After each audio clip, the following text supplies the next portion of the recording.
sometime in the months after September 1760, after the British had conquered the French at great cost.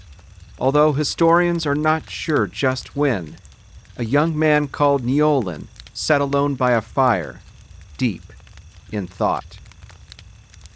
Neolin was a member of the Lenape, more commonly known in English as the Delaware. And for his nation, and for many others, much had changed since indigenous peoples had decided the fate of the 7 Years' War in North America. Like many native nations in the Ohio country and throughout the Great Lakes, the Delawares had once been allies of the French. Those alliances had once ensured New France's survival. They were based on a foundation of reciprocity, on a willingness to nurture relationships through trade and diplomacy, all in a pursuit of mutual interests that flowed like two rivers running in parallel over the land. Indigenous alliances had made it possible for the French to hold Fort Duquesne at the forks of the Ohio River, to inflict devastating defeats on the British in northern New York, and check the progress of British settlers who claimed land west of the Appalachian Mountains. But from the point of view of the Delawares and other nations, the French had forgotten the meaning of reciprocity. They had allowed the chain of friendship to rust. Influenced by the Cherokees and the Haudenosaunee, the peoples of the Ohio country abandoned their French father and made peace with their British brothers at Easton, Pennsylvania in 1758. Fort Duquesne soon fell into British hands, and together with the Haudenosaunee decision to end their long-standing neutrality between the British and the French, indigenous peoples had turned the tide of the war. But what now? Neolin must have wondered that night as he sat staring into the fire. The defeated French were leaving North America, a reality some indigenous nations struggled to accept. The victorious British were taking command of forts in the Ohio country that had once been occupied by the French, and they were building new ones. In short order, they would embark on a quest to transform America into a proper, well-managed empire.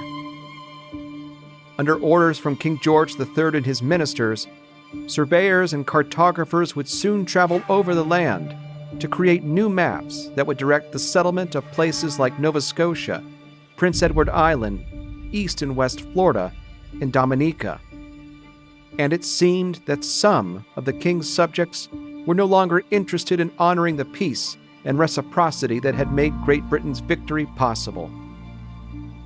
For British Americans, who were never prouder to be British than they were in this moment, they were turning their gaze west, beyond the Appalachian Mountains, and dreamed of a never-ending empire all the way to the horizon. That night, Neolin sat musing and greatly concerned, as he later said, about the evil ways he saw prevailing among the Indians. Native peoples had incorporated elements of European ideas like religion and trade goods like guns, alcohol, metal tools, and cloth into their cultures. But what did it cost them? Where should they draw the line? As he ruminated on the past and contemplated a future that flickered in the firelight, Neolin heard a voice calling out to him from the dark. Before him appeared a powerful vision of a being in the shape of a man. As he would later tell indigenous and white audiences alike, this was the Master of Life. The Master of Life's message that night was clear. Neolin was right to see Europeans as a corrupting influence on native peoples. The road to hell was paved with alcohol, guns, and other white trade goods. The journey to heaven, and the restoration of indigenous lands for that matter, required a series of harder choices. They must lessen their dependence on white people, live separately from them, and return to the traditional life ways of their ancestors. In the months that followed Neolin's encounter with the Master of Life, word of it spread among indigenous communities throughout eastern North America, from the Seneca in the east to the Illinois country in the west. He was not the first native prophet, nor would he be the last. But Neolin's message, and others like it, helped to embolden a spirited resistance to British authority in the years after New France's fall. For many native peoples, like the Odawa warrior Pontiac, who were already skeptical of the promises the British had made near the end of the war, the militancy and immediacy contained within Neolin's prophetic vision pointed to only one conclusion: to defend their lands and their sovereignty, indigenous peoples must drive the British and their colonists back over the mountains.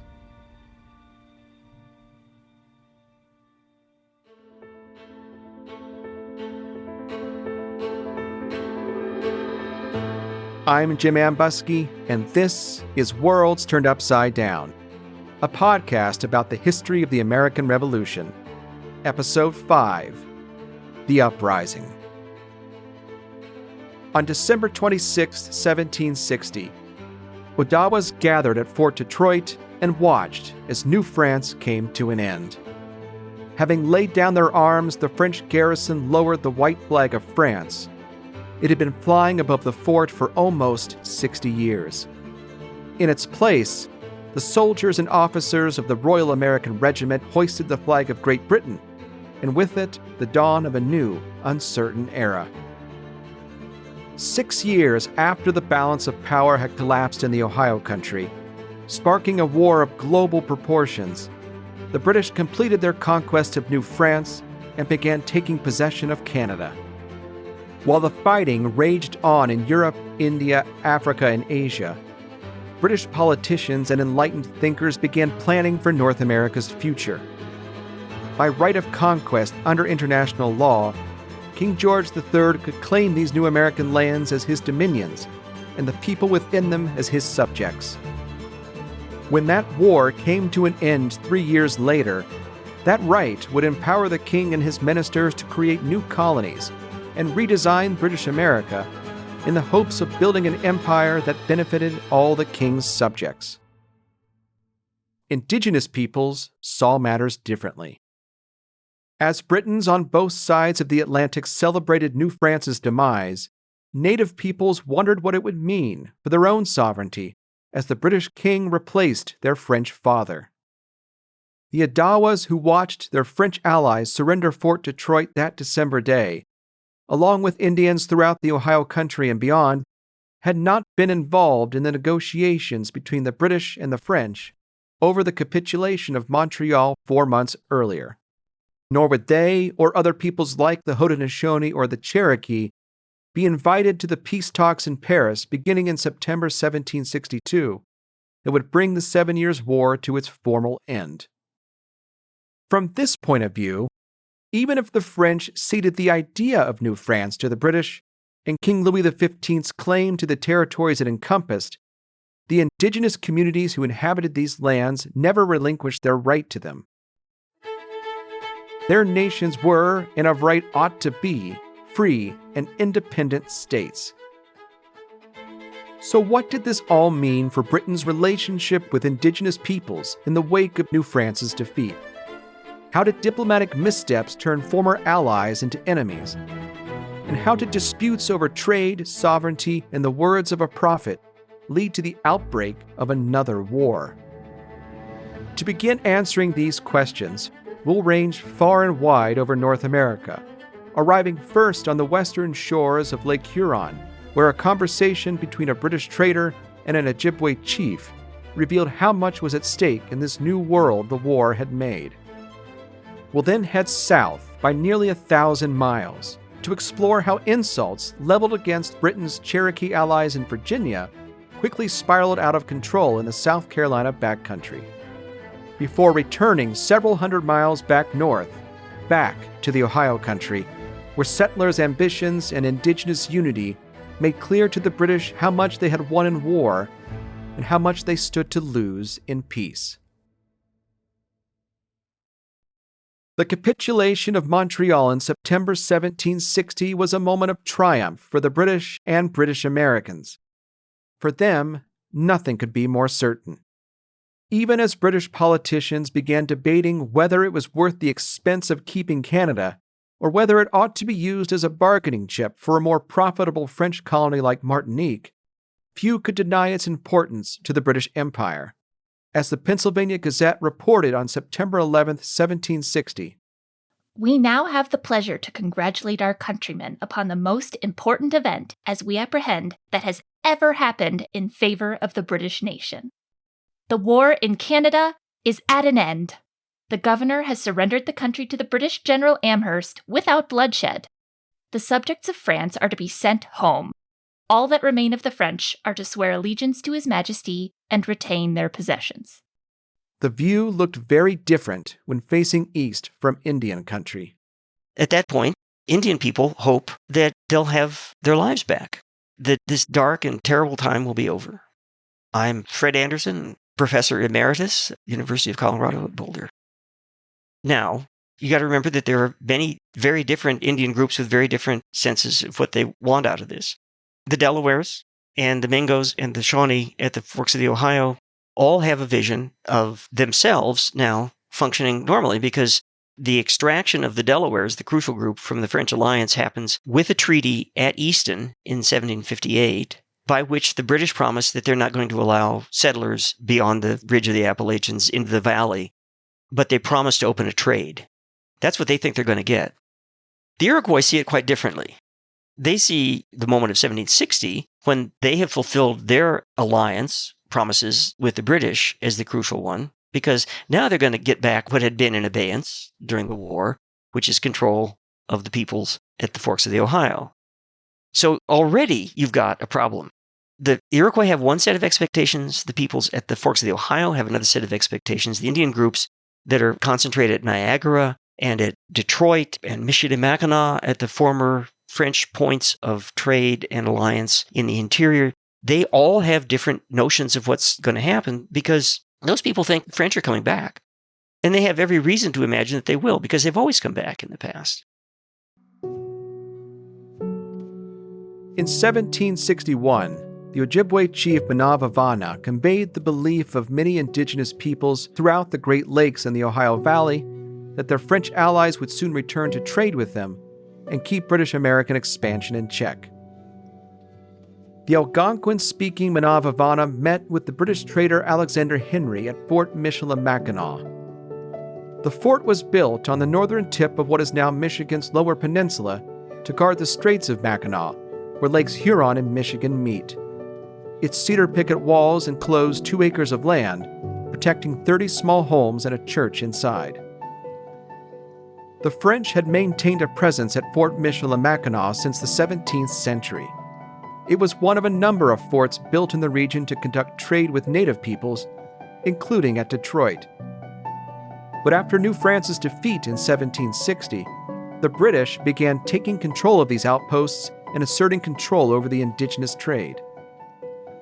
Speaking through a translator, Maeve confronted Henry in a confident, calculating manner. "Englishmen, it is you that have made war with this our father. You are his enemy, and how could you have the boldness to venture among us, his children? You know that his enemies are ours.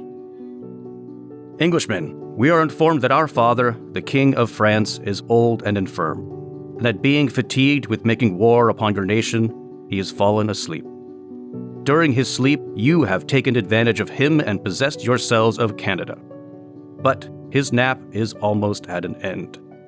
I think I hear him already stirring and inquiring for his children, the Indians. And when he does awake, what must become of you? He will destroy you utterly." The French father, however, would never again awaken from his slumber. The Delawares, the Haudenosaunee, the British, and their colonists had seen to that. And soon, peace negotiations would begin in Paris that would make Britain's conquest of New France complete. But in important ways, it didn't matter. Maeve reminded Henry that his people had not ceded their lands, despite what the French may have written on a piece of paper. "Englishmen, although you have conquered the French, you have not yet conquered us. We are not your slaves. These lakes, these woods and mountains were left to us by our ancestors. They are our inheritance, and we will part with them to none. That meant that the British and the Ojibway were still at war. And they would continue to be so, Manavavana remarked, until they had avenged the fallen Ojibway warriors, or George III gifted them presents to atone for the deaths of their kin. Manavavana, though, was a shrewd negotiator, and he sensed an opportunity. Having made his point, the chief acknowledged that Henry had come to trade, and that was a welcome development. You do not come armed with an intention to make war. You come in peace to trade with us and supply us with necessaries of which we are in much want. We shall regard you, therefore, as a brother. Having finished speaking, Manavavana offered Henry a pipe to smoke in friendship and shook his hand. Might, he asked, the young men with him have a taste of English-made rum? They wanted to see how its quality stood up against what the French used to bring them. Manavavana's speech and his request for rum reflected the complicated world indigenous peoples now faced as the defeated French began withdrawing from North America. Even as Manavavana asserted his people's sovereignty and believed that the French father would one day return, the evacuation of New France meant that native peoples would no longer be able to play the British and the French off of each other in diplomacy or trade. And if trade was a form of reciprocity, a means to demonstrate regard for your partners by the value and quality of goods you offered, trade was also a way for indigenous peoples to supply their communities with food and other necessary items. For the Haudenosaunee, or Six Nations Iroquois, who had remained neutral between the French and the British until 1759, trade with both European powers had given them access to particular trade goods they in turn used to shape their cultural identities. As Dr. Maeve Kane, an associate professor of history at the University of Albany, explains, the Haudenosaunee living in towns like Canajoharie or near Fort Hunter in northern New York were discerning customers when they dealt with traders like Jealous Fonda. The Haudenosaunee, when they're buying things both that settlers are buying, but they're also buying things that they specifically reshape settler economies. In that community of Fort Hunter and Canajoharie, there's settlers and Haudenosaunee people living almost literally side by side. Like you can see people's houses from one another. And both those settlers and the Mohawk families that are living in those communities attend the same churches, they buy from Jealous Fonda, and they buy the same things, but not all of the same things. So they'll buy the same kind of range of like woolen goods, the same quality of linen, the same quality of things like silk ribbons and things for decorations. But Haudenosaunee people don't buy, and I think what they don't buy is almost as significant as what they do buy. They don't buy things like hard-soled shoes. They don't buy interlinings, which is necessary in the 18th century to make the stiff-shouldered or stiff-fronted men's coats. They don't buy things like men's hats. Those are seen as very specifically settler. So in the very few visual depictions that we have, or in written descriptions, they're wearing many of the same materials, but they're very visually distinct because people are thinking about the creation of identity and the creation of a community through this kind of clothing.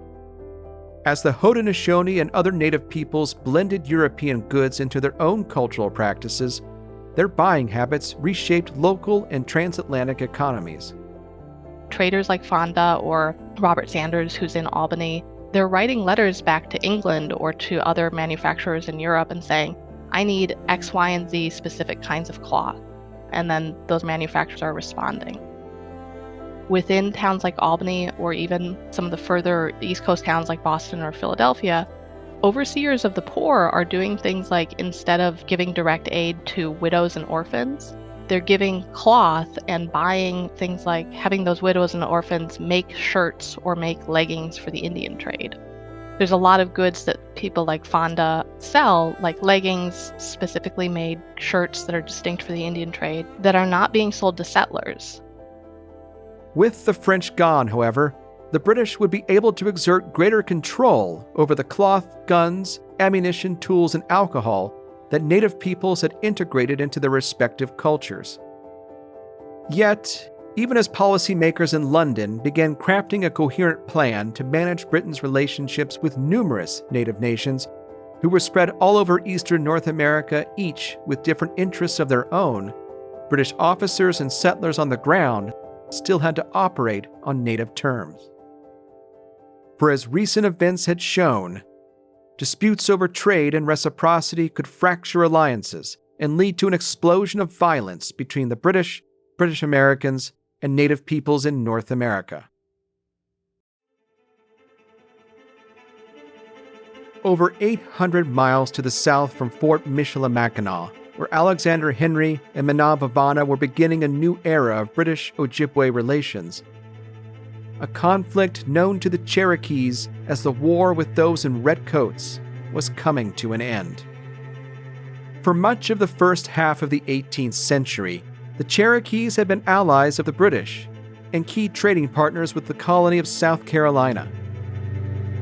About 10,000 Cherokees lived in three principal village communities in and around the rugged and mountainous terrain of what is now eastern Tennessee, northern Georgia, northwestern South Carolina, and western North Carolina. They also claimed expansive homelands and hunting grounds in parts of what is now Kentucky, western portions of Virginia, and northern Alabama. The Cherokees sold deerskins and war captives to the Carolinians. Sometimes they captured enslaved people who had escaped from farms and plantations in the east and returned them to their white neighbors in exchange for rewards. During the 7 Years' War, Cherokee raids played a key role in weakening the bonds of alliance between the French and the Delawares and other indigenous peoples in the Ohio country. They helped lead to the Treaty of Easton in October 1758 and the withdrawal of the Lenni Lenape from the war. But in the spring and summer of 1758, Brigadier General John Forbes made a serious mistake, with consequences no one could foresee. The Scottish-born Forbes had recruited several hundred Cherokee warriors for his planned assault on Fort Duquesne at the forks of the Ohio River, the center of French power in the Ohio country. A series of delays left the Cherokees impatient, and Forbes's attempt to treat them as subordinates instead of allies left them insulted. Most of the Cherokee warriors headed home from Forbes's headquarters at Winchester, Virginia, carrying the weapons he had given them. Although Forbes learned his lesson and came to recognize the value of indigenous partnerships to a degree that few European-born officers did, the British and the Cherokees paid an unexpected price for his diplomatic misstep. The surviving sources offer a confusing account of what happened next. As the armed Cherokees passed through Bedford County in the Piedmont of Western Virginia on their way south toward the Great Smoky Mountains, their appearance provoked fear among white settlers. In the middle of a war, with raids against settlements of frequent occurrence, it's possible the Virginians mistook them for enemy Shawnee warriors. It's also possible that with tensions running high in the backcountry, it didn't matter what nations they were from. Either deliberately or by mistake, the Cherokees took horses that Virginia settlers claimed. Rumors swirled of marauding Indians in the backcountry. John Blair, the acting governor of Virginia, tried to make sense of these various reports. On May 24, 1758, he wrote to Virginia planter and militia Colonel George Washington that, "Last Saturday brought me an account of a large party of Indians who, in passing through Bedford, spread themselves in smaller companies many miles wide and robbed every plantation they came at. This provoked the inhabitants to a great degree. Colonel Talbot sent out a militia to protect them, who came up with a party of them, and seeing some of their horses, demanded restitution. But the Indians answered they must fight for them, and fired upon them, and killed one man, whereupon they fired upon the Indians, and killed some of them." The skirmish left 3 Cherokee chiefs and at least 1 settler dead. Recognizing the incident could destabilize relations with the Cherokees, Blair ordered an inquiry. He promised to send the results to Governor William Littleton of South Carolina to beg his assistance to prevent the disaffection of the Cherokee nation and the ill consequences that might ensue on a misrepresentation. Settlers killed at least 30 more Cherokees before they managed to return home. South Carolinians made matters worse. While the warriors were in Virginia, white Carolinians violated Cherokee territory to hunt game.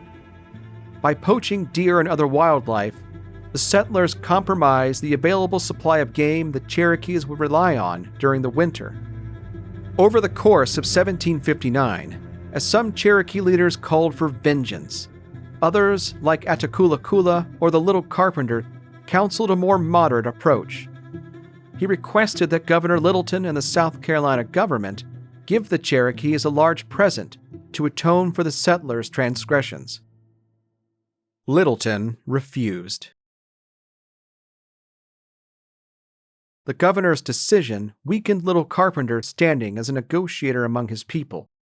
When Littleton learned that Cherokee warriors had killed 30 settlers, he stopped the customary shipment of arms and ammunition to the Cherokees until their leaders gave up those responsible for the settlers' deaths. Littleton doubled down in October 1759. He took hostage a new Cherokee delegation of chiefs sent to Charleston to negotiate for peace. To demonstrate the colony's resolve, the governor then marched the hostages and 1,300 provincial soldiers to Fort Prince George, the trading post near the Cherokee town of Keowee, in what is now the northwest corner of South Carolina. On November 4th, 1759, the elite South Carolina planter, botanist, and enslaver Eliza Lucas Pinckney wrote to Jane Thorpe Onslow about the war. From Charleston, she described Littleton's intentions this way. He set out a few days last week for the Cherokee Nation to demand satisfaction at the head of an army for the cruel murders they have committed on our back settlers.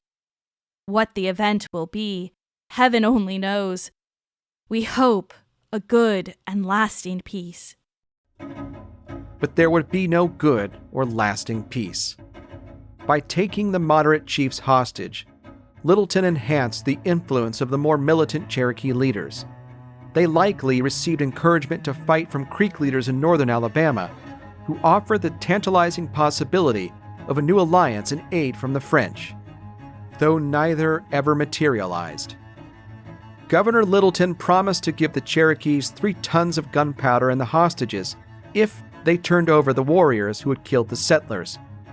From the Cherokees' point of view, the warriors had fulfilled an obligation to avenge the deaths of their people, but the South Carolinians saw them as murderers. Although his power was waning, the Little Carpenter managed to convince his fellow chiefs to release 2 of the accused warriors to the governor and his soldiers. Knowing that his soldiers' enlistments were about to expire, and apparently satisfied that he had accomplished as much as he could, Littleton left the rest of the hostages and the gunpowder in the care of the garrison at Fort Prince George, with orders to release both once the Cherokees had given up the rest of the accused warriors. Pinckney offered her friend, Wilhelmina Kathyrn Troy King, a rosy, triumphant assessment of Littleton's expedition. In February 1760, she wrote, Governor Littleton, with our army, are safely returned from their Cherokee expedition, where they went to demand satisfaction for the murders committed on our people. The first army yet ever attempted to go into that wild country.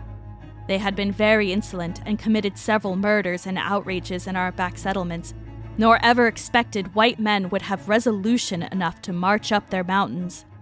Mr. Littleton has acted with great spirit and conduct and gained much honor in the affair, and obtained from them what Indians never before granted, such of the murderers as they could then take, and hostages for the rest till they could be taken. What Pinckney and the other Charlestonians didn't know is that in mid-January, Cherokee warriors attacked Fort Prince George in an attempt to free the hostages. In the days and weeks that followed, the Cherokees began raiding from Virginia down through Georgia, sending settlers fleeing back east. The attacks severed contact with Fort Loudon in the northwest. In retaliation, the garrison at Fort Prince George slaughtered the remaining 22 Cherokee hostages. The Cherokees' attacks were so devastating and so effective that they pushed the line of white settlement in South Carolina back 100 miles, all the way to Orangeburg, just 75 miles from Charleston, the provincial capital. With few soldiers and militia at his disposal, Littleton appealed to the governor of Virginia for provincial troops and asked General Geoffrey Amherst, the commander-in-chief of British forces in North America, for British regulars. Amherst, who was busy planning the final campaign against Montreal and New France, dispatched Colonel Archibald Montgomery with the 1st and 77th Regiments of Foot, made up of almost entirely Scottish officers and soldiers.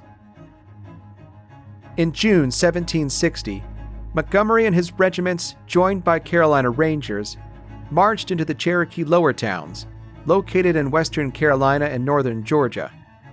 As Pinckney reported to George Morley on July 19th, "Our Indian affairs are in a poor way. Colonel Montgomery, at the head of 1,600 men, including Rangers, marched into the lower Cherokee towns and destroyed 5 towns, which raised the spirits of people much."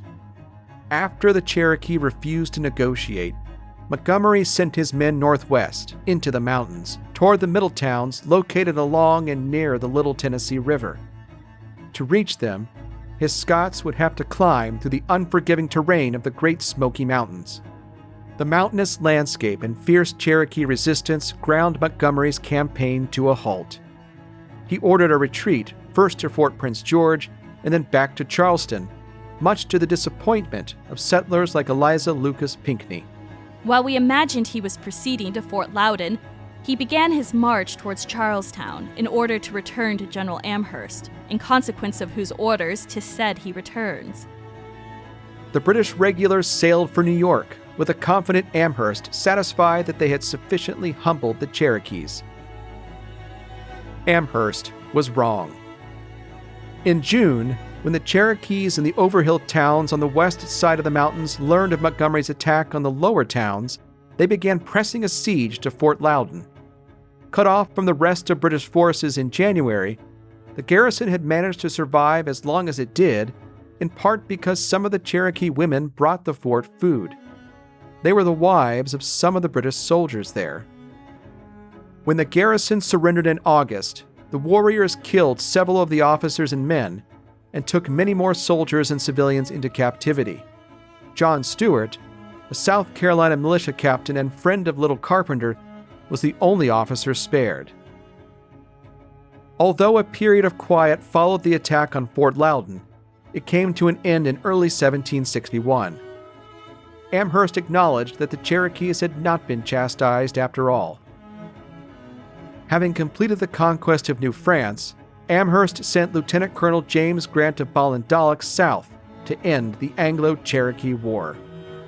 Grant had been with General Forbes on the expedition to Fort Duquesne in 1758, and in a few years' time, George III would name him governor of the new colony of East Florida. In the summer of 1761, Grant had nearly 3,000 well-trained and well-supplied British regulars and provincial troops under his command. They were joined by some Mohawk and Stockbridge scouts from the north and Catawba and Chickasaw warriors from the south. Grant's force succeeded where Montgomery's had failed. His men confronted Cherokee communities weakened by the previous year's campaigns and who were running low on supplies and ammunition. In June, Grant's men began climbing into the mountains and laid waste to the middle towns. They burnt homes and crops, killing many. In August, faced with the loss of 15 towns and 1,500 acres of cropland as winter neared, an outbreak of smallpox, with no help coming from the Creeks, and with British allied native peoples now raiding their villages, the Cherokees asked to negotiate a peace. To the dismay of South Carolinians, the British and Cherokees negotiated surprisingly generous terms. With the more militant Cherokees' influence diminished in the wake of the British victory, the moderate leader Little Carpenter spoke for his people. In separate treaties signed with Virginia and South Carolina, the Cherokees agreed to return white prisoners, enslaved people, and livestock. They also agreed to cede some of their hunting grounds in the lower towns to South Carolina, a token yet strategic move that preserved the majority of their lands. Like many Charlestonians, Eliza Lucas Pinckney didn't think the war had gone far enough. Writing around the time of Grant's campaign, she reflected, I know not what to tell you of our affairs in the Indian country on which to found any real satisfaction. Our army are still there. We have destroyed several of their towns, but when you consider what Indian towns are and how soon rebuilt, you will think we need not be too much elated with the success we have had hitherto, unless we had killed more Indians.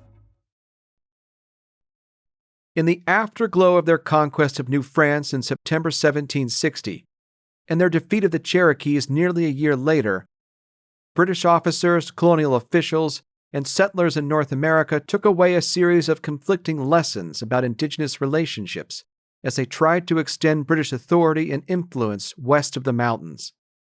Amherst, the commander-in-chief, seemed to learn all the wrong ones. He believed that the end of the war in North America should also mark the end of humoring native peoples with gifts and presents. Like his late French counterpart, the Marquis de Montcalm, Amherst viewed the distribution of trade goods to the Haudenosaunee and other allied peoples as an increasingly expensive and unnecessary charge against the king's accounts. Amherst could not or was unwilling to see this type of exchange as essential to ensuring that the chains of friendship with indigenous communities didn't turn to rust. Nor could he anticipate the consequences of his inattentiveness to native cultural practices. In his mind, they ought to get what they needed from proper commercial transactions alone. In February 1761, Amherst made this point to Sir William Johnson. As Superintendent of Indian Affairs for the Northern District, Johnson managed the government's relationship with the Six Nations Iroquois and other native peoples in the northern colonies. Providing some clothing and ammunition made sense in the short term as the British took control of trading posts like Detroit, but Amherst told Johnson that, when the intended trade is once established, they will be able to supply themselves with these from traders for their furs. I do not see why the crown should be put to that expense. But Johnson did. His very office embodied the lingering uncertainty that plagued the British in these years as they attempted to define their relationship with native peoples. He was at once the king's representative to sovereign nations and a liaison to the people who inhabited the lands George III now claimed. But more than that, he was a seasoned colonial official who had over 2 decades of experience working with indigenous cultures, most especially the Mohawk. Johnson's an Indian agent first and then an official of the empire. And that's the way that he approached a lot of these relationships. My name is Hayley Madl. I am a PhD student at George Mason University. My specialization is in community-engaged Indigenous history. What I think Johnson did that made him such a successful Indian agent and negotiator and eventual superintendent of Indian affairs in the North, he really went and immersed himself in Indigenous society. Johnson immigrates over from Ireland in 1738, and he sets up essentially on Mohawk land, and he really just gets to work. I don't want to say that Johnson didn't have the same sort of prejudices against Indigenous people as Amherst. I think he was just less militant about it. He could see benefits in the ways that Indigenous people operated, and consequently in what developing those relationships could do.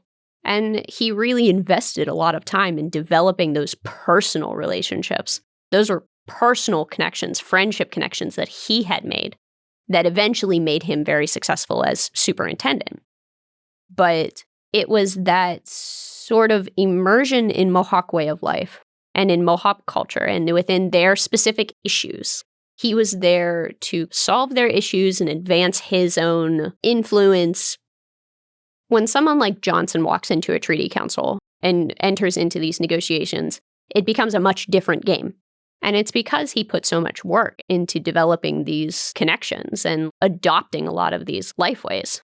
And from leveraging those relationships, like Molly Brant was just as powerful among her people as William Johnson was, arguably more so. Here's Maeve Kane. So Molly Brant was the second wife of Sir William Johnson.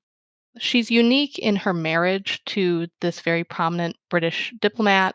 She's described as very unique by European settlers who describe her, where she wears this very distinctive mix of settler-style silk mantuas with silver hair plates, which is a distinctively Indigenous decoration, or Indigenous-style earrings. leggings with her silk mantuas, which is a really interesting mix.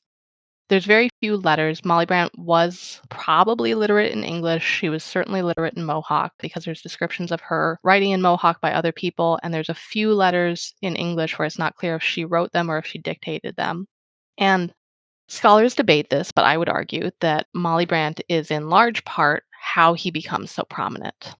Molly Brant and her younger brother Joseph Brant are from a very prominent Haudenosaunee leadership family. They have many influential relations. And when Molly Brant marries William Johnson in the 1750s, she brings him into this network of connections that he wouldn't have had otherwise. Johnson's experiences with indigenous peoples, bolstered by Molly Brant's own standing and authority in her community, afforded him insights into the cultural importance of reciprocity that military officers like Amherst couldn't understand. In late summer 1761, as the British were busy assuming control of former French forts in the Great Lakes and the Ohio country, Johnson was preparing to meet with native peoples in Detroit. Learning of unrest throughout the region, Johnson's goal was to assuage their fears of Britain's victory, establish good diplomatic and trade relations with the formerly French-allied peoples, and bring them under British influence. That last objective was of considerable importance. Privately, Johnson feared that someday the Haudenosaunee would use their claim to speak for Ohio natives to unite with them against the British. To prevent that, Johnson chose to deal with Ohio peoples directly at Detroit, much to the annoyance of the Six Nations Grand Council fire at Onondaga. Johnson shrugged off these Haudenosaunee complaints, believing that in this case, it was in Britain's imperial interest to establish a strong diplomatic presence in the region. To secure this new alliance, Johnson advised Amherst that presents must be given as a token of George III's friendship in keeping with native diplomatic customs. Hayley Madl explains. People like the French in particular, and people like William Johnson, understood the necessary aspect of gift giving and this reciprocal relationship. That's an indigenous conception of relationship, that it is much easier for people like Johnson to leverage that to accomplish their own aims. The so-called conqueror of Canada saw things differently. People like Amherst only saw the expense of that relationship. They were like, we are sinking so much money into the Indian trade, and it's got to stop. We just fought a war. We have no money. Amherst believed that native peoples could get what they needed through trade. Their dependence on the king's purse ought to be eliminated. Johnson was also instructed to mention the results of the Cherokee War, an implicit threat and a demonstration of British power.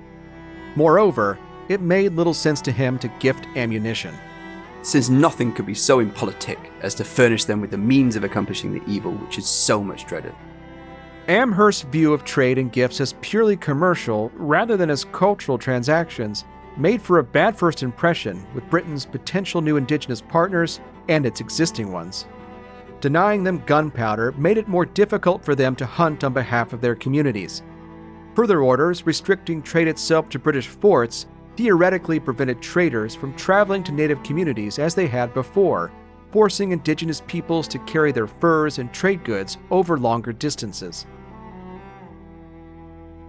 We can learn much about these growing tensions from an exchange between Sir William Johnson and the Wyandot chief Ana'i Asa at Detroit in September 1761. It speaks to the delicate relationships between the British and native peoples of the Ohio country at the end of the 7 Years' War in North America. On September 9, 1761, Johnson met with representatives from the Ojibway, Odawa, Wyandot, Kickapoo, Potawatomi, Miami, and others. Johnson spoke for the king with the power to negotiate on behalf of the empire.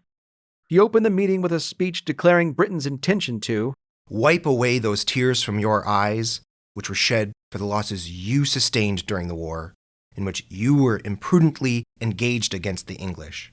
I do also pluck out of your heads the hatchet with which we were obliged to strike you, and apply a healing salve to the wound. A few moments later, Johnson presented the assembled delegates with a belt of wampum featuring 20 rows of the finely tooled shell beads. The belt represented the covenant chain, the treaties of friendship between the British and indigenous peoples like the Haudenosaunee. Brethren, with this belt, in the name of His Britannic Majesty, I strengthen and renew the ancient covenant chain formerly subsisting between us, that it may remain bright and lasting to the late ages. Johnson wanted to brighten the chain of friendship and bring stability in the region. Crucially, he claimed that George III had no desire to take their lands. The soldiers who were coming to occupy former French forts in the region had orders to keep the peace in the Ohio country in the interest of friendship and protecting mutually beneficial trade. On the following day, September 10th, the Wyandot chief Asa rose to give the delegates reply. He expressed skepticism about British intentions. The delegates wanted peace no less than the British, but on terms acceptable to their nations. That meant treating them as equal partners, as brethren, preserving their sovereignty and preventing encroachment on their lands. Brother, it gives us great satisfaction to hear that the king has no intentions to deprive us of our lands, of which we were once very apprehensive. And as to the troops who are now going to the distant posts, we are well pleased therewith, and hope they will look upon and treat us as brethren, in which light they shall always be esteemed by us, as we are determined to live on the best terms with them. In accepting the covenant chain, he reminded Johnson and the British of their obligation to polish that chain so that it would not lose its luster. As he finished his speech, Asa argued that the high price of goods was a sign of disrespect to their communities. It was also an acknowledgement of just how essential those goods had become to their way of life. There is but one thing more which we have to say to you before we make an end. That is, to remind you of your promises concerning trade, of which, and of the dearness of goods, and scarcity of ammunition, we could say a great deal. The traders selling their goods so dear that we are scarcely able to purchase them. Besides, many articles are very scarce, and in particular powder is sold so sparingly, and is so hard to be got, that we are all apprehensive we must shortly be obliged to leave off hunting entirely.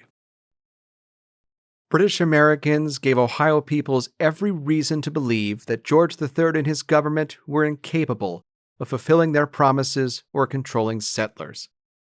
If, as some British politicians would soon argue, the object of the war was the destruction of New France and the security of Britain's colonies in North America, then for British Americans, especially colonists in Pennsylvania and Virginia, the end of the war meant the settlement of the West. Those desires ran afoul of imperial policies the British had begun putting in place since the war began to manage indigenous relationships from London. In the Treaty of Easton of 1758, for instance, British and colonial officials had promised the Delawares, the Haudenosaunee, and others that they would restrain settlers from entering the Trans-Appalachian West. But only a year later, Francis Fauquier, the Lieutenant Governor of Virginia, wrote to London calling on the Board of Trade to develop a plan to grant lands west of the Allegheny Mountains in the Ohio River Valley. Land grants had been promised to military veterans like Colonel George Washington for their service in the war. Wealthy, elite members of the Provincial Council sought huge tracts of land along the Ohio River for themselves, and they were determined to use their privilege and power to shut out smaller players. Land speculators, like the Ohio Company of Virginia, pooled their resources to lobby for land grants from the king. Virginians raced to settle the West before their rival Pennsylvanians. Unsurprisingly, the Board of Trade rejected Fauquier's request. To permit settlement in the Ohio country would violate the Treaty of Easton, where the British had solemnly relinquished to the Indians all the lands to the westward of the Great Mountains and engaged not to make any settlements upon it. Later, in December 1761, the King's Privy Council reinforced the government's position by commanding colonial governors not to make land grants over the mountains.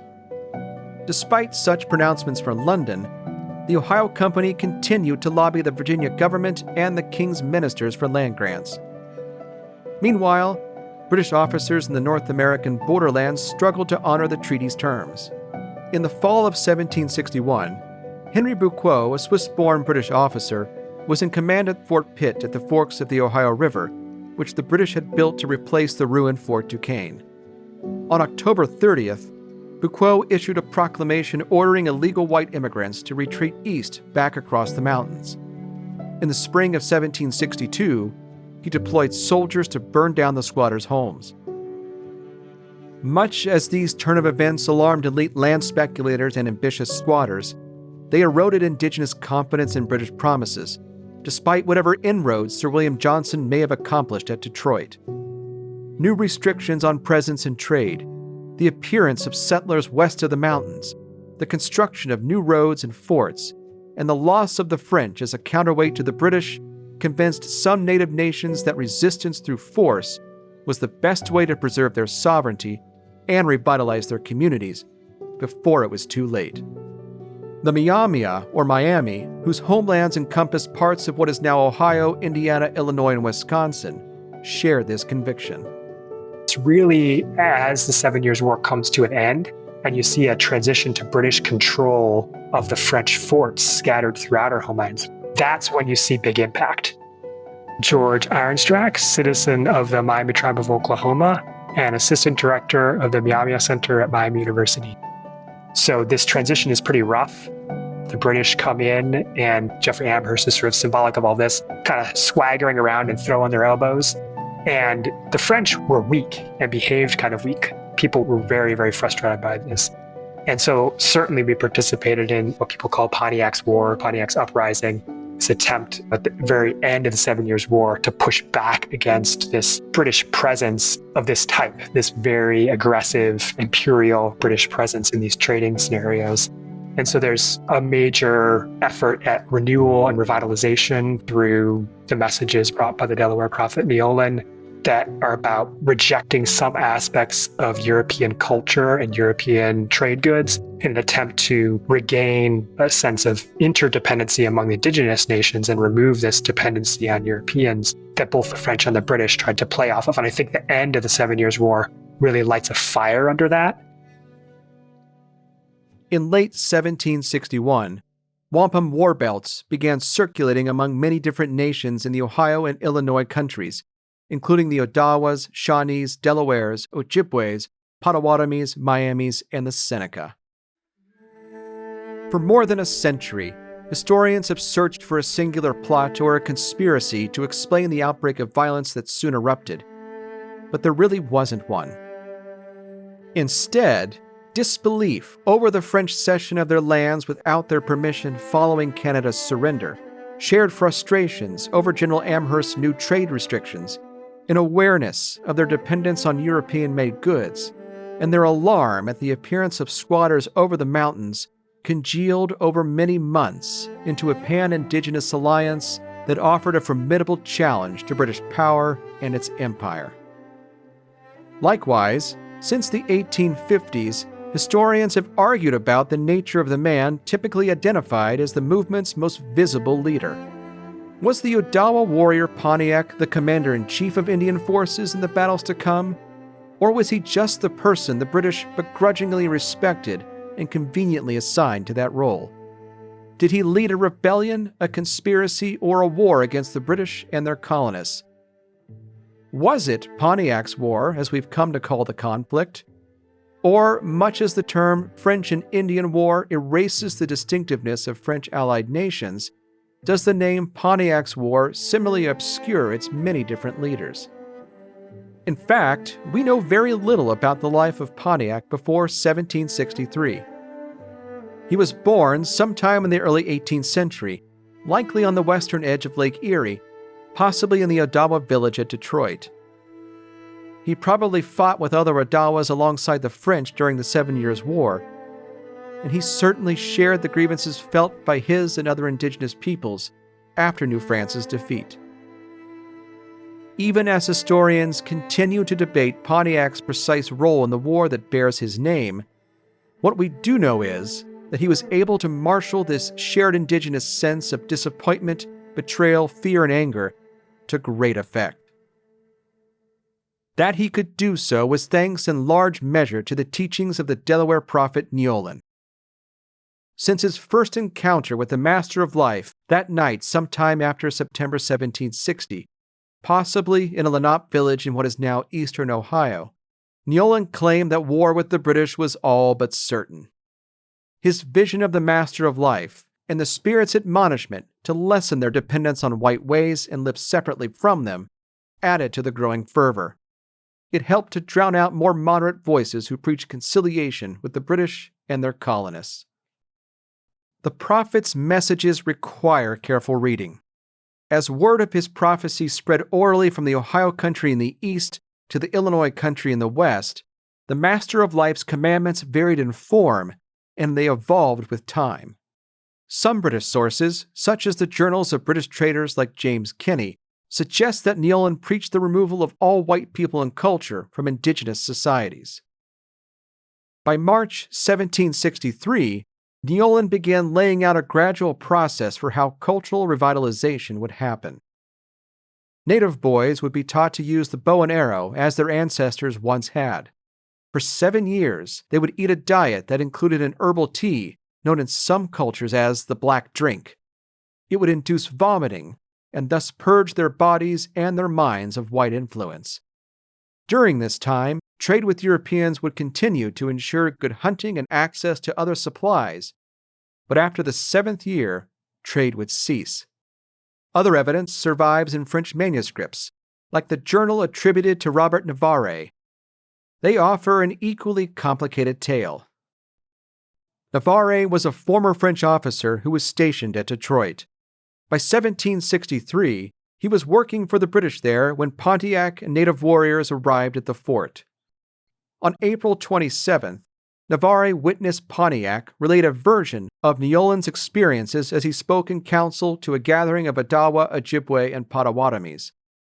According to Pontiac, the Master of Life was unhappy that native peoples had become consumed by white ways and allowed white people to live on their lands.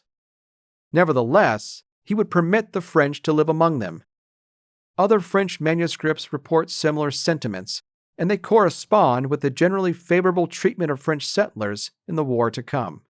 Regardless of whether the sources made distinctions between the two European powers, the implication for what must be done to the British was clear.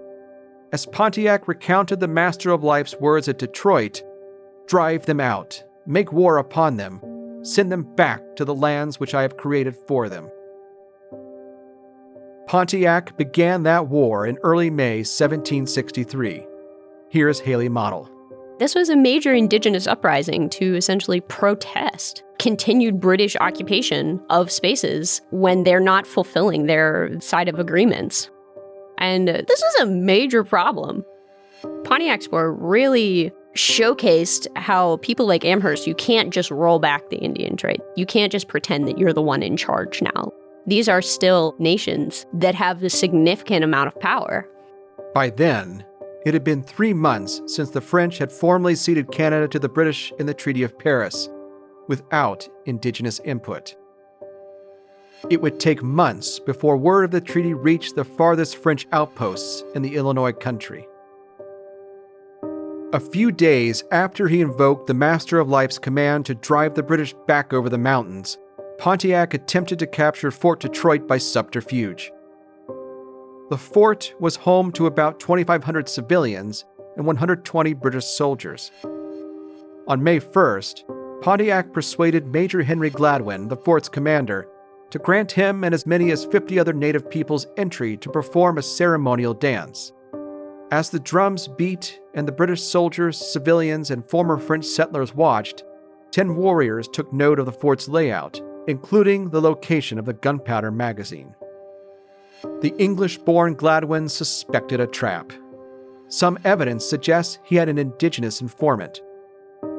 When Pontiac returned on May 7th, under the guise of holding talks with the British, he was accompanied into the fort by 300 Wyandot and Ashnabeg, who had guns hidden under their robes. As they dispersed along the fort's streets, they waited for Pontiac to give the signal to attack. But Gladwin had his own men under arms and stationed along the fort's walls. They had the high ground. Perhaps Gladwin and Pontiac exchanged knowing glances before the Ojibway warrior and his men withdrew from the fort. With the element of surprise gone, and after further attempts to gain Gladwin's trust proved futile, Pontiac, in a force of what would grow to 900 warriors, began laying siege to the fort on May 9th. He believed his actions would convince the French father to awaken from his deep sleep and once again make war on the British. Detroit was one of over a dozen British forts west of the Appalachian Mountains to come under attack by native warriors in the spring and summer of 1763. Pontiac's ruse at Fort Detroit might have failed, but Fort Michilimackinac was a different story. It was among the many British forts to fall in the early months of Pontiac's war. That spring, warriors from the Ojibway and Sauk nations developed a stratagem to lull the garrison at Michilimackinac into a false sense of security. By all appearances, the Allied warriors who arrived outside the fort's walls that spring had come to trade, and they often played lacrosse in front of the fort's main gate to the amusement of its British occupants. What the soldiers and civilians within didn't know is that Ojibway women had hidden weapons in the warriors' trade packs. On the morning of June 2nd, 1763, the warriors began playing a game of lacrosse in honor of George III's birthday to celebrate the British king who had replaced their French father. Rumors of possible Indian attacks were so frequent that Captain George Etherington, the commander at Fort Michilimackinac, believed they were nothing but baseless whispers. On that cool morning, Etherington watched the warriors play for several hours before one of the combatants sent a ball sailing through the fort's open gate. That was the signal. Before Etherington understood what was happening, the Ojibway and Sauk warriors rushed the fort, wielding the tomahawks and short spears the Ojibway women had hidden for them. They took Etherington and his second-in-command hostage and killed 15 soldiers and a civilian. From inside his home, the traitor Alexander Henry heard the commotion before he too was captured. Besides captives, their greatest prize was 50 barrels of gunpowder. Of the 14 forts that came under attack in the spring and summer months, 9, including Michilimackinac, fell to indigenous forces. Just as the Cherokees had rolled back the line of settlement in South Carolina 3 years earlier, Pontiac and his fellow warriors captured British forts and sent British Americans fleeing east. For a time, as some 4,000 Virginians and Pennsylvanians fled the backcountry, it seemed as if Neolin's prophecy was being fulfilled. But they could not take Forts Pitt, Detroit, or Niagara. At Fort Pitt, the British turned to a darker strategy. In June 1763, smallpox broke out among the garrison. In this scourge of the 18th century, General Amherst saw both a weapon and an opportunity. Writing from his headquarters in New York City, he encouraged Henry Bucquot to send blankets infected with the disease to warriors outside the fort's walls, and to pursue any other method that he could think of to, as he said, extirpate this execrable race. Amherst was no doubt delighted to learn that Fort Pitt's officers had anticipated such orders. 3 weeks earlier, 2 Delaware chiefs named Turtleheart and Mamalty arrived at the fort to convince the British to surrender. The Pennsylvania trader and militia commander William Trent wrote in his diary that, "Out of our regard to them, we gave them 2 blankets and a handkerchief out of the smallpox hospital. I hope it will have the desired effect." In one sense, it did. British officials later learned that smallpox had broken out in nearby native communities. However, it was not smallpox that saved Fort Pitt.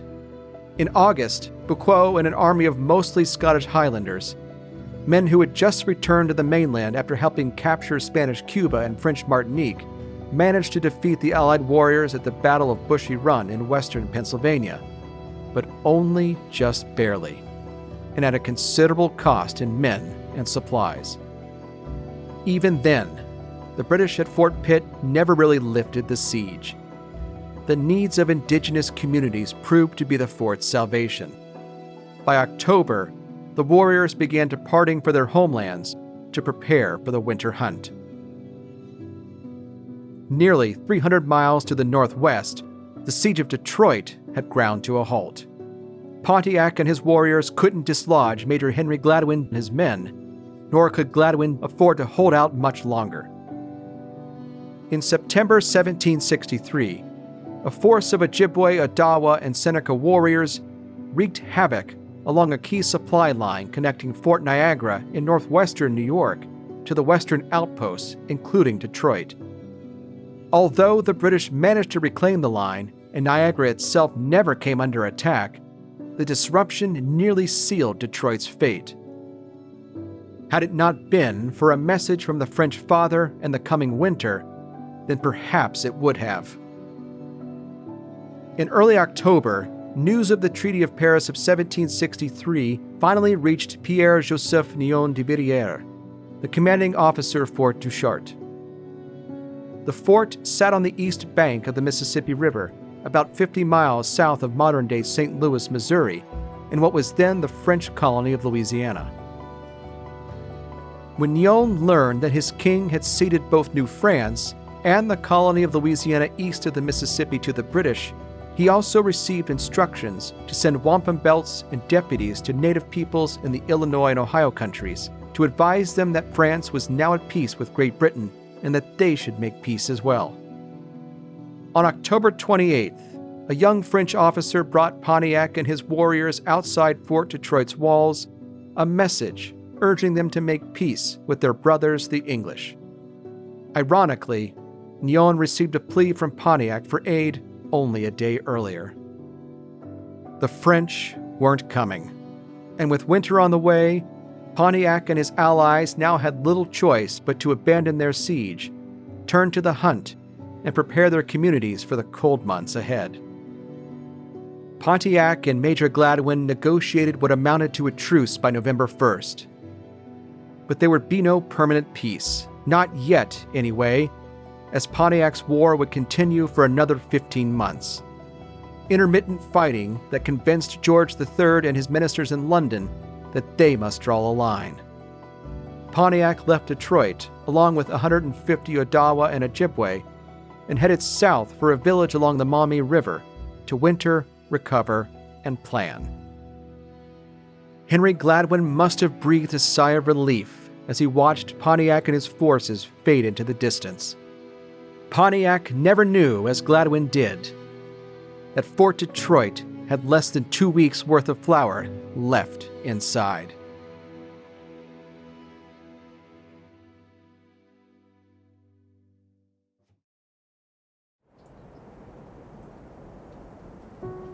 It snowed the morning of December 14th, 1763, in Conestoga town, and it was cold. It was near the banks of the Susquehanna River in what is now Lancaster County, Pennsylvania. The village was home to the Conestoga people. They were part of the Iroquoian-speaking Susquehannock nation that had once stretched from northern Maryland into southern New York.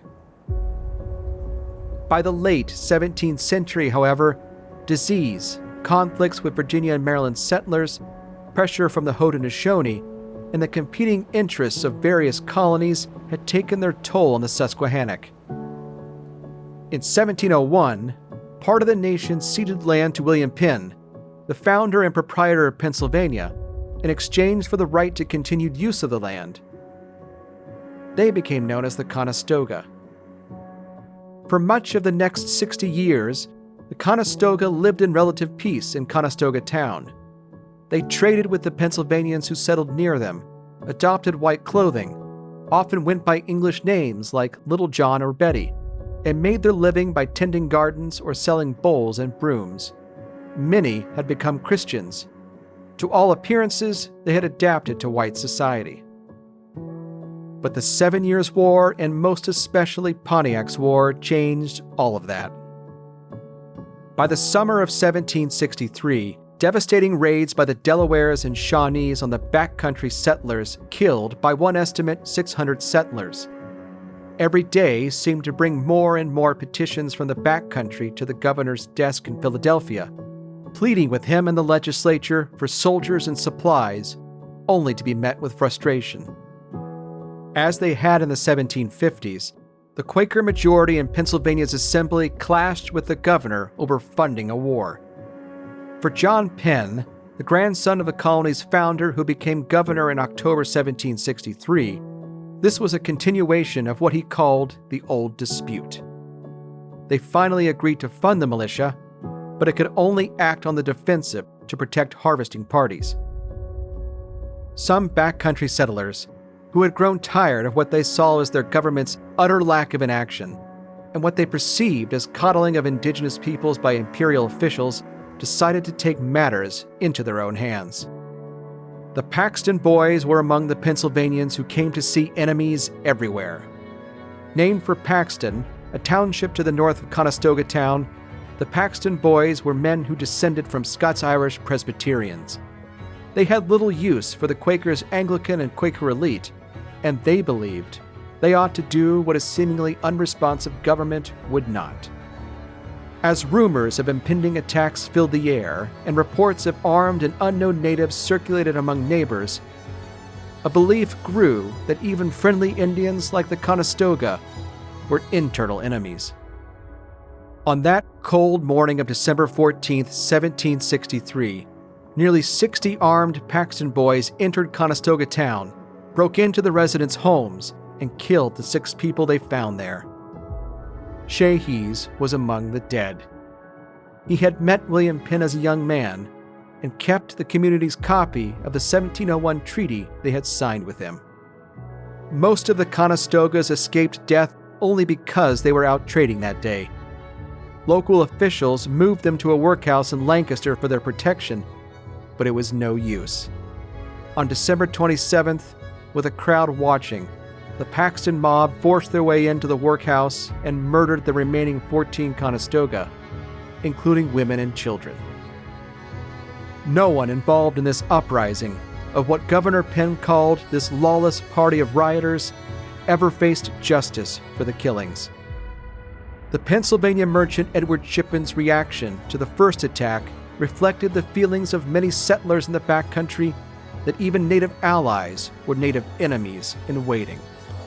Had it not been for the great snow which fell here the day the Indians were killed at the Conestoga town, harmless as they might have been before, it would not have been in our power to have put them under any confinement, but they would immediately have sought revenge, as their custom is on such occasion. Killed, then, some of their neighbors, and then made off in the best way they could in order to join their bloodthirsty brothers, the Delawares and Shawnees, our most inveterate and implacable enemies.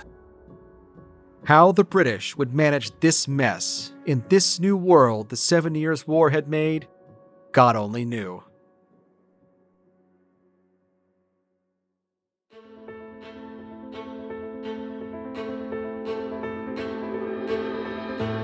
Thanks for listening to Worlds Turned Upside Down. Worlds is a production of R2 Studios, part of the Roy Rosenzweig Center for History and New Media at George Mason University. Head to r2studios.org for a complete transcript of today's episode and suggestions for further reading. I'm your host, Jim Ambuske. Worlds is researched and written by me, with additional research, writing, and script editing by Jeanette Patrick. Our lead audio editor is Kurt Dahl of CD Squared. Rachel Birch, Amber Pelham, and Alexandra Miller are our graduate assistants. Our thanks to Fred Anderson, George Ironstrack, Maeve Kane, and Hayley Madl for sharing their expertise with us in this episode. Special thanks to our voice actors Anne Fertig, Kathyrn Gehred, David Mckenzie, Loren Moulds, Angel Luke O'Donnell, Norman Rodger, and Brandon Tachco. Special thanks also to Lynn Price Robbins and George Ironstrack. Subscribe to Worlds on your favorite podcast app. Thanks, and we'll see you next time.